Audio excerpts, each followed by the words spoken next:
For 5 Olympic Winter Games, National Hockey League stars showcased their immense talents, proudly representing their countries and entertaining on the world's largest sports stage. Elite players like Jagr, Lundqvist, Solani, and Crosby all rose to the occasion, helping to bring home medals to their respective nations. But for the Pyeongchang 2018 Olympics, the dream ended. Unable to come to terms with the IOC, NHL Commissioner Gary Bettman and league owners opted not to send their players to the games for the first time in 20 years. Now with the Beijing 2022 Winter Games 16 months out, there is renewed optimism for the world's best players to make an encore on the Olympic stage. A clause in the latest collective bargaining agreement agreed upon between NHL players and owners once again opens the door to the Olympic Games. Still, details need to be worked out between the National Hockey League, its Players Association, the IOC, and the International Ice Hockey Federation. A tedious process which could once again involve the league asking for insurance, travel, accommodations, and other costs. Rob Simpson is an NHL insider, a veteran journalist who has covered the league for more than 25 years. Having delivered in the clutch over the years, Rob may just have the insight into exactly what it will take for the NHL and the IOC to score this all-important mutual goal. Hello and welcome to another video edition of ATRadio. I'm Brian Pinelli. And joining me now from his home in Toronto, Ontario, Canada, is Rob Simpson. Hello, Rob. Good afternoon. How are you? Hey, Brian. How's it going, bud? Great to see you as always. And exciting past week on Monday night, September the 28th, the NHL awarded the coveted Stanley Cup to the Tampa Bay Lightning, having defeated the Dallas Stars 4-2. But really astonishing, Rob, the culmination of 2 months of so-called bubble hockey, successfully executed by the league. And who would have ever imagined 2 months of heated playoff action in July and August? Rob, in all your years covering hockey, is this something that you could have envisioned? No, absolutely not, Brian. It was pretty incredible. I had a chance to attend the first couple of rounds, the preliminary and the first couple of rounds in Toronto not so much in the bubble, because we're in the hub, not the bubble. Only the players, staffs, etc., league officials are in the bubble itself. But we were in the hub, in the building as media. And it was pretty strange. I jokingly at one point, since it was a private audience of 12, about media members who actually went, I valued my seat at around $700,000, based on typical Toronto playoff ticket prices. It was unbelievable. Roaming around the building, on your own, watching, having a personal Stanley Cup playoff match. And I probably watched, 12 or 14 of them, but it was a very strange environment. I'm not surprised by Tampa. I thought once they got over the Columbus Blue Jackets, got that monkey off their back, I felt they were going to roll. I kind of had them in the early regular season as my favorite, and then kind of, you start to overthink it and got away from them a little bit, but heck of a hockey team and very happy. Yeah. Kudos to the NHL. And, keep in mind, obviously some of the players, guys on Dallas and Tampa Bay were there for almost 2 months, away from their families. But, just a couple quick numbers, and you alluded to no positive tests. The NHL released the numbers, 33,394 COVID tests over a 2-month period and no positive tests. There were almost 1,500 members in the 2 bubbles, including NHL staff and teams, almost 600 players, 130 playoff games. This seems like a model that other sports organizations and possibly the IOC, right now they're trying to figure out countermeasures with Tokyo 2020 to stage a safe and secure Olympic Games in July and August of 21. Do you see this as a model for the IOC and other sports organizations moving forward? Well, yeah, in a tournament/playoff environment for sure, because obviously it's condensed. I thought it was difficult for baseball being a regular season and travel involved city to city. Like that's a whole different animal. But for an Olympic tournament, if it came right down to it and you could fly everybody in and then suddenly isolate them, usually it's a 16, 17 day situation, and you could roll people to the rink and play games without fans. So in the tight packed tournament style situation, I think it's something that you can pull off. Not so much if it's a regular season schedule. I don't know how, baseball got a little messy, and we've just found out in the National Football League, I believe it was the Tennessee Titans had 7 positive tests. So once it starts spreading around, it makes it difficult when there's travel and multiple cities involved. But again, condensed situation. If we must, we must. Now, Rob, obviously, we know you're a hockey guy, tried and true, and I don't want to put too much pressure on your shoulders, but I was actually alluding to the, Tokyo Olympic Games, and, maybe hard to make comparisons. We're talking 600 NHL players and 11,000 athletes, but, credit to the NHL because that was for 2 months. The Summer Olympics would essentially be 2 weeks. Maybe hard to compare, but at the same time, it seems like a model that, the IOC can look at and, build upon, develop, and, hopefully be successful like the NHL for the Summer Games in July, August of 2021. Yeah. You said how many athletes there, BP, would be total athletes? Roughly 11,000 in the Olympic villages. Yeah, that's a little beyond my scope. That's like us humans trying to really grasp the universe. I'm not sure. I'm not sure I can cope with 11,000 and trying to figure out how we're going to bubble them and how that would work. I mean, obviously, if you don't have fans, you don't have to worry about spectators. Think about the reduced security. I mean, the less hassles going on with having to deal with people coming in and out. Everybody that's there is going to be there permanently, and that takes that entire element out of it. And people just go about their business. I mean, yeah, I guess it's just such a large scope. But if it's, again, one big giant bubble, I don't see why it wouldn't work. I was alluding earlier a little more to the Winter Olympics in Beijing. I think by then we would hope and assume, oh boy, that we're past vaccine time, and we're not going to be impacted when the actual Winter Olympics roll around and the National Hockey League scenario comes into place. And we'll get to that in 1 second. But one more question, Rob, about Edmonton. End of December and early January, the World Junior Championships are slated to take place in Edmonton. I guess some decisions still need to be made, but you would think that Renee Fossell and the IIHF have to feel very good going to Edmonton after what the NHL just pulled off there. No question. And they're going to have to bubble it because Toronto, for example, took a nice dip in terms of its COVID numbers, was pretty calm during the summer. And now I was involved in something this week that just got canceled. In fact, it was supposed to start tonight. A little like haunted house, Halloween-y type project that involved like actors and all this other stuff. And a lot of people coming through a mansion, a castle almost. That's been thrown out because the COVID numbers are reaching epic proportions again here. 700 infections a day, 1,000 a day, So it's on its way back. Yeah. Let's talk about the Beijing 2022 Winter Olympics. Obviously, so much uncertainty in our world with sports these days, but very encouraging. Prior to the NHL starting their return to play, in the new extended collective bargaining agreement, the NHL and the NHLPA, and I believe it was Clause 24, Rob, said they agreed to at least work toward participation in the 22 games, obviously dependent on negotiations and details being ironed out with the IIHF and the IOC. Your thoughts? Encouraging first step, it would seem, for hockey fans that want to see the world's best at the Olympic Games. Yes, or we could refer to it as Santa Claus 24 for the players because they got a nice little gift there very, very early. They've here's the ultimate bottom line, though, and you know this as well as I do, Brian. Gary Bettman will not take a bad deal.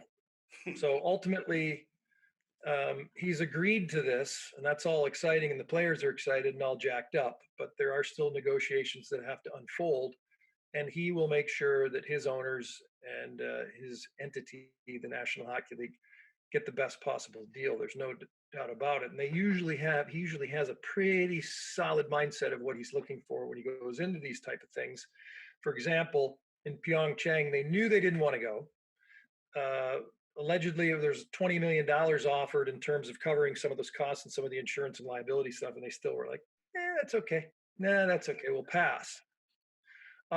China's a different market.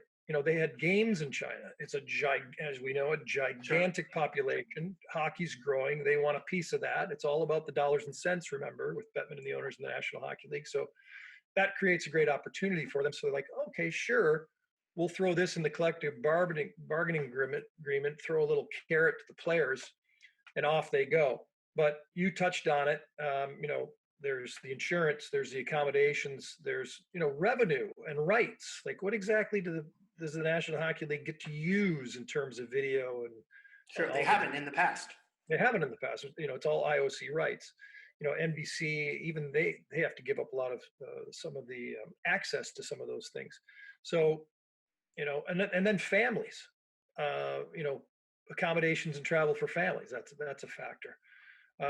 This is a good question. You'll know the answer to this. So if I'm a high jumper, or if I'm a ski jumper, and my family wants to come watch me in the Olympics, they're footing the bill, right? Sure. Yeah. Of course. I mean, possibly the National Olympic Committees may help out, but more or less, they're independent. Yeah. Right. So that one with the families, I mean, that should be, these guys make a lot of money. And if they're going to be like any other athlete, then they should worry about, getting their families over there. Maybe have some accommodations provided or access to accommodations for family. But, that's one of those little fringe issues. The main thing is dollars and cents. Yeah. And I think they'll pull it off. And I also think, Brian, that because we have the National Hockey League amateur draft shortly, free agency begins, and then bing, number 3 right after that will be the Olympics. Once those two get out of the way, I think they'll start talking about it because we are only 15, 16 months away. It will come up quickly. When this was first announced, I asked IOC President Thomas Bach during a virtual press conference, and he said, we want the players, we want the best of the best, not only in Beijing, but also in Milan Cortina 2026. But I asked Mr. Bach if he's prepared to meet the request, and he said, I will not comment on any requests which may not come. We have not received anything so far, and I hope none will come, but this may be a little naive of me. So very diplomatic with a touch of humor. You're an NHL insider. What have you heard? What do you think are the next steps? Will NHL league owners and, of course, Mr. Bettman ask for these, these same accommodations as they've had in the past, other than at Pyeongchang? They'll definitely be asking for them, and they'll probably be getting them to some extent. Number one, though, is schedule, because it is 17 days, and the league's biggest complaint, the owner's biggest complaint often has been, hey, this interrupts our season. Like it's a gigantic disruption. And also throw in the fact if a star player gets hurt at the Olympics, then he comes back home, he's not able to play. Absolutely. That's a huge one. So they'd have to, but that is the old saying, it is what it is. They'll have time to plan the schedule, but then you start to wonder again, even if there's a vaccine for COVID in advance of that, what will that because remember, it's 21-22. What will that preseason potentially look like? Will things still, even that hopefully we have that answer with the vaccine, will things still be pushed around or slid, or what's that going to look like? So much uncertainty. Yeah, they'll build in some type of schedule contingency regardless. Otherwise, the last go around until that last offer was made for Pyeongchang, no travel, no insurance, no accommodations. And the league was like, okay, no problemo, because they didn't want to go anyway. I would think, again, this is something that's very doable. My feeling is from the league, again, the schedule is, like I said before, take care of this draft, take care of free agency, and then they'll get into the Olympic conversations.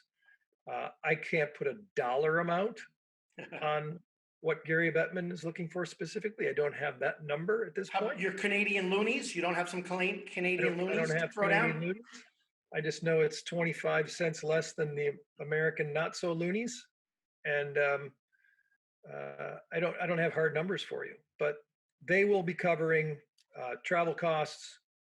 They will be covering insurance and liability, and then there will be some type of decision made on rights and accessibility that way. But I don't have any hard numbers. Yeah. I mean, going back, you look at the history and some of the positives and all the wonderful moments. And, the NHL at the Olympics was initially negotiated by, former IOC president Jack Rogue, and obviously a less experienced Gary Bettman. But, Nagano 98, you got Wayne Gretzky at the Olympic Games, 2002 Salt Lake, US, Canada in the gold. You were there in 2006 in Torino.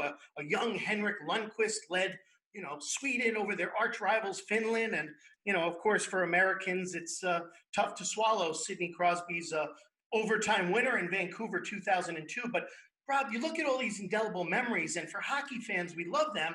But I think some of these moments were realized and, enjoyed by fans around the world that weren't necessarily hockey fans because of the Olympic exposure. I mean, do you agree? Oh, absolutely. Absolutely. And that's why it's such a big deal. Again, Bettman and the owners in the league, it's dollars and cents. Some of it's health related, but it's how it impacts their bottom line domestically with the interruption to the schedule, and how it, ultimately affects their bottom line with the insurance and the other costs that have to potentially be shelled out. That's where their perspective. Player perspective, fan perspective, heck yes. Yeah. Bring it on. Yeah.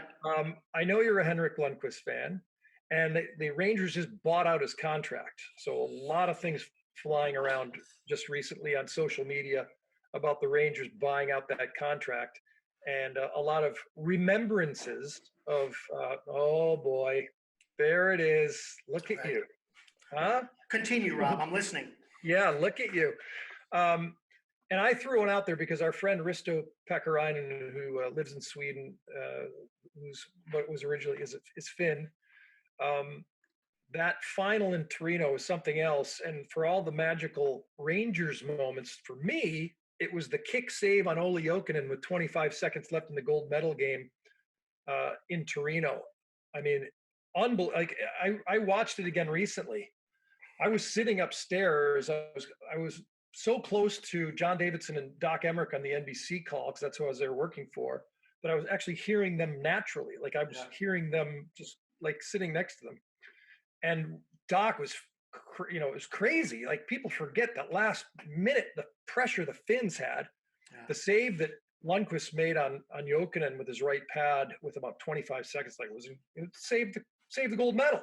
So it was a ginormous win. By then, the North American audiences, to some extent, had tuned out because both the U.S. and Canada were awful those Olympics. But it was a very exciting conclusion and a nice gold medal for your boy there. Yeah, we'll get to Torino in a second, Rob. But thanks. That's good, insightful information. This is hard to believe, and maybe people don't realize it. But this week here in Prague, in the Czech Republic, under normal circumstances, we would have had the Boston Bruins and the Nashville Predators opening the NHL season as part of the NHL Global Series. Also interesting, Rob, you were here 10 years ago, as was I. I don't know if we crossed paths or not, but this has been an ongoing thing for the NHL. 10 years ago, it was the Boston Bruins and the Arizona Coyotes. Obviously, they go to Stockholm, they go to Helsinki. NHL Vice President Bill Daley 1 year ago, when Chicago and Philadelphia were here, said, we'd like to go to Russia. We'd like to take, Ovi and Kucherov to Moscow or St. Petersburg. Obviously, that's not happening now. But in your estimation, how important is it for the NHL to continue to grow its global footprint if things hopefully, return back to some sense of normalcy? Well, it's important, again, dollars and cents for the league. They want to sell merchandise. They want to sell whatever they can, get other fans involved around the world. We've talked about China already. It's a redonkulously large marketplace, and they're trying to expand and grow hockey in China. But in the established European markets, of course, why not? There's so many European players now compared to, let's say, 20 years ago, 30 years ago. It's 20 to 25 to 30% of the league, or in the mid 20s, they're European. Absolutely. I mean, it's incredible. So I'm almost surprised that they have not tied it in to a greater degree already from a content standpoint or from an editorial standpoint. But there's surely the business opportunities there from a merchandising standpoint and from a content and advertising standpoint. So very, very important. Yeah, speaking of that, the Bruins, that was a pretty funky situation. They had played in Ireland because I kind of followed them for this. I was doing a little mini documentary on the Northern Irish and the Irish, the kids getting together to play hockey. And you had the Catholic, Protestant, and the territorial thing just after the Troubles. And there was just some wonderful interaction that way on the sheet of ice with the kids, where otherwise there would not have been. Hockey brought the two sides together. The Bruins went from there and then went to Prague, made a quick trip up to Liberec. Is that how you say it? And, Liberec, yes. Took on the White Tigers and Peter Nedved, and then for an exhibition game, and then came back and split with Phoenix. But I told Don Sweeney at that two-day event that the Bruins were going to win the Stanley Cup that year. So that was one of my few good prognostications when I said the Bruins would win. I felt really strongly about Chara and the way that team was built at that time. Yeah. Some of the bodies they had added. You might remember Tyler Seguin was a rookie that year, won a Stanley Cup. Scored his first NHL goal in Prague. That's right. And Timmy Thomas and all those boys, they looked good. But yeah, this has just been rolling along, and I think it's something they have to continue to do. And should mention the Bruins and Coyotes. They were in Old Town Square, playing hockey with disabled individuals, mixing with the fans. And, the Czechs obviously were ecstatic to have these guys here in this hockey-crazed country. But wanted to talk a little bit more about, Olympic hockey in Italy. You were there in Torino, as we talked about, 2006. The 2026 Winter Olympics are going to Milan Cortina. They're going to build supposedly a new 18,000 capacity arena in Milano. Okay, traditionally Italy isn't a serious hockey country, although they continue to make strides. Just for your experiences in Torino, do you think Italy will continue to embrace the games? And what might Olympic hockey be like in Milano 2026? Oh, it'll be fantastic. That's one I would love to come back to. I've been involved kind of loosely in 3 Olympics. One, Torino, I was working full-time for NBC. I don't know if I'll be working for them, but that's one I would like to hook back in and get back over to Italy. It was so much fun. I don't know how much the country's going to grasp hockey outside of those games and the time leading up to it and afterwards. Of course, they get to throw their team out on the sheet. The Italian national team, because they got to do that last time. Of course, they're going to get smoked, generally speaking, but that's just the reality of it. I think they love it. There's a certain novelty to it from that standpoint. Yeah. But from the league standpoint and hockey fans in general, internationally, I mean, they can be playing on Mars as long as they get to watch the best on best. I think that's ultimately what this comes down to. My only prediction, Rob, is that the Italian national hockey team will have the most stylish uniforms in the history of hockey, probably designed by Versace. So, maybe they won't win games, but they're going to look their best. Yeah, that's good. I like that. That's not bad. I got to get over. So I know you'll be there. I'll figure out a way. Yeah. And we should mention... I won't be making any fashion statements, that's for sure. So we should mention one chapter in Rob's book, No Heavy Lifting, Globetrotting Adventures of a Sports Media Guy, is dedicated 100% to the 2006 Torino Olympic Games, as we talked about, Rob. How can people get copies of your book? Yes, one chapter of it is, just to clarify that, you did say that, one chapter, not the whole book. It's other globe-trotting adventures as well, but that's been out a little while, and my publisher recently found a stash. He said, hey, we got a couple extra $100 books here, so we need to sell these puppies, so I appreciate you throwing that out there. They can get it out via Amazon, or they can go, if they want to go straight from the horse's mouth, or whatever you call it, ECW Press is the publisher in Canada that did that one. I used to do Wiley and Sons, but they sold all their sports books to someone else. So ECW Press, and I appreciate that. It was fun. Torino, there's an amazing, actually the Torino story there is incredible. It's one of the more, there's two, what I would refer to as emotional stories in there. Most of it's fun. One involves the death of a former National Hockey Leaguer that I'd spent some time with in Africa, and then on a humanitarian thing. And then there's the Torino, which is heartwarming in a different way, not sad, but kind of cool. How a particular Swedish player hooked me up, if you will, with something that was expected, but not entirely expected. So with an Olympic hockey stick, I seem to recall. Olympic hockey stick that, this is a person who I'd had a kind of a working relationship with, and he surprised me at the end of it all. So it was pretty cool. Yeah. All right, Rob. Gold medal stick, I'm sorry? Gold medal stick. Amazing. I want to get my hands on that. I got rid of all my other, I've just kind of purged, I'm going Buddhist, I'm purging, that type of stuff, memorabilia and knickknacks and junk, but I still have the Olympic gold medal stick. Gordie Howe above your right-hand shoulder. Number 9. Yeah, my hero. Amazing. Would have liked to have seen Gordie play at the Olympic Games. Hey, Rob, wrap this up. I got to challenge you with one final question. I know you like to be challenged, being the hockey guru that you are. So let's just say there's less than a minute left in the game. Goaltender's pulled. You're the 6th attacker. All the pressure is on you to deliver. And what I'm going to ask you is, will we or will we not see the National Hockey League back on Olympic ice in Beijing 22 and Milan Torino 2026? Yes. That's all I have to say. You know why?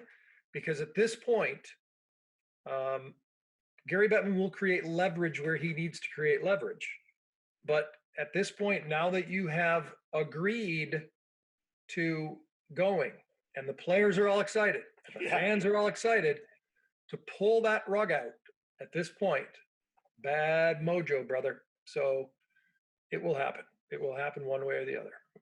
If they back off at the last minute, it could turn into a fight that would be bigger than the days of the Broad Street Bullies there at the Spectrum in Philadelphia in the 1970s, right? Yeah, it's just not a good idea. And not only from a domestic standpoint and from a player relationship, fan relationship domestically, you've also raised the hopes of everyone around the world. And you're also trying to, as we pointed out on a couple of occasions during this conversation, raise the profile, raise the business element overseas. You would not be doing yourself any favors if you were to pull the rug. All right. Thanks a lot, Rob. Hope to see you in the mix zone in Beijing in 16 months. We could only hope for the best for the Olympics, for all sporting events, for things to hopefully continue to improve in our strange situation that we're all in together. Absolutely. Always a pleasure, BP. Besides Gordie Howe being my hero in life, you're my media hero because you got the best gig there is, I think. So keep it up. I appreciate that, Rob. Same to you. Thanks for your time. Thanks for your expertise. Thanks for your insight. And great as chatting as always. And one of these days we'll actually do it over a beer, sitting next to each other, hopefully with not too much social distancing. Yeah, it's been a little while. I can't remember when the last time we had a chance to do that. I'm thinking Helsinki at some point might have been the last time. It might have anyway, been. Thank you, Brian. That's a conversation for another day. Thanks a lot, Rob. Yeah. Rob Simpson, NHL insider. You can see him all over the place covering the NHL in various capacities. And thank you for tuning in to this edition of ATRadio. I'm Brian Pinelli. Remember, for more than 25 years, AroundTheRings.com, your go-to source for news about the Olympic movement. Have a great day, everybody.